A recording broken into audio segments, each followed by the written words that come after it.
السلام علیکم ورحمۃ اللہ وبرکاتہ۔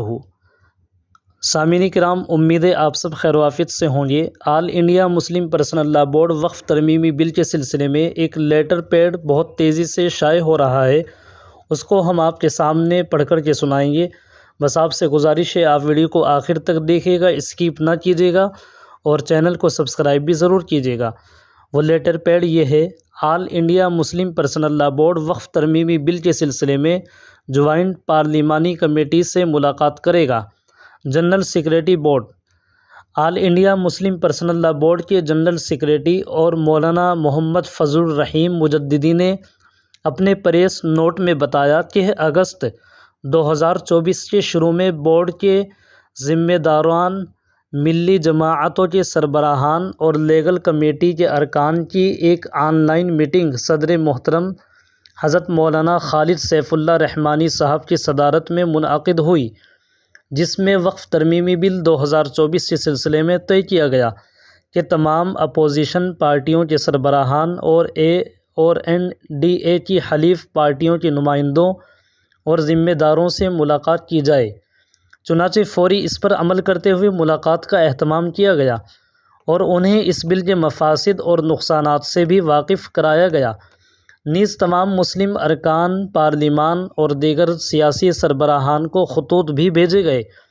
اس بل میں وقف ایکٹ کو کمزور کرنے، وقف جائیدادوں پر قبضے کی راہ ہموار کرنے، وقف بورڈوں کی حیثیت گھٹانے، وقف ٹریبونل اور سروے کمیشنزوں کے اختیارات کلکٹروں اور پٹواریوں کو منتقل کرنے کے علاوہ کئی ایسی ترمیمات لائی جا رہی ہیں جس سے کہ وقف ایکٹ کی معنویت اور افادیت گھٹ کر رہ جائے گی۔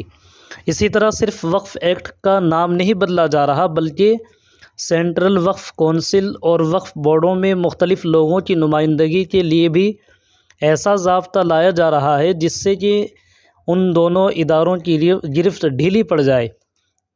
بورڈ حکومت کے اس اقدام کی سختی سے مخالفت کرتا ہے اور حزب اختلاف کی جماعتوں اور NDA میں شامل BJP کی حلیف جماعتوں سے پرزور اپیل کرتا ہے کہ وہ حکومت کو اپنے مکروہ مقاصد میں کامیاب نہ ہونے دے۔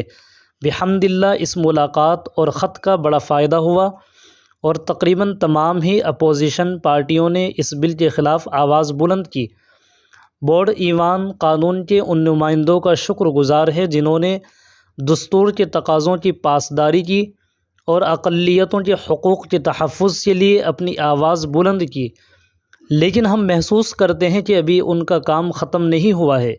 جوائنٹ پارلیمانی کمیٹی میں اپوزیشن اور حلیف جماعتوں کے ممبران کو بھرپور کوشش کرنی چاہیے کہ اس بل کی تمام غلط اور نقصان دہ ترمیمات کو منسوخ کروائیں، اور اسی کے ساتھ جنرل سیکریٹری بورڈ نے بورڈ کے ان ارکان کا بھی شکریہ ادا کیا ہے جنہوں نے بعض سیاسی رہنماؤں تک رسائی حاصل کر کے بورڈ کا نہ صرف پیغام پہنچایا بلکہ ایوان میں ملت کے اس اہم مسئلے پر اپنی آواز بلند کرنے کے لیے انہیں تیار کیا، اور انہوں نے بورڈ کی منشا کے مطابق اپنی آواز بلند کی۔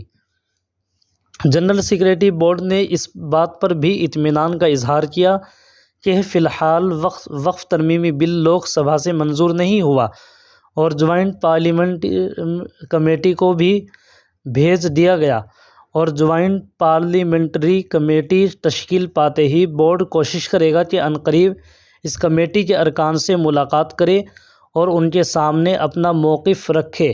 بورڈ نے طے کیا ہے کہ وہ مرکزی حکومت کے نمائندوں سے بھی ملاقات کا وقت حاصل کر کے ان کے سامنے بھی مسلمانوں کا موقف رکھے گا۔ نیز مسلمانوں سے اپیل کی جاتی ہے کہ وہ اپنے اپنے علاقے میں اوقاف کو ضائع ہونے سے، ناجائز قبضوں سے، وقف کی املاک کے غلط استعمال سے بچائیں، اپنے بزرگوں کی قیمتی اوقاف کی حفاظت کریں، وقف پر بے جا قبضے نہ ہونے دیں۔ نیز جمعے کے خطبوں میں اوقاف کے عنوان پر خطاب کریں اور دعاؤں کا بھی اہتمام کریں۔ جاری کردہ ڈاکٹر محمد وقار الدین لطیفی، آفس سیکریٹری۔ سامعین کرام، اس لیٹر پیڈ کو جو آپ نے بھی سنا ہے اس کو آگے آپ شیئر کیجیے گا، چینل کو سبسکرائب بھی ضرور کیجیے گا۔ جزاکم اللہ خیرہ، اور دعا کیجیے گا اللہ تعالیٰ سب کی حفاظت فرمائے، آمین یا رب العالمین۔ السلام علیکم ورحمۃ اللہ وبرکاتہ۔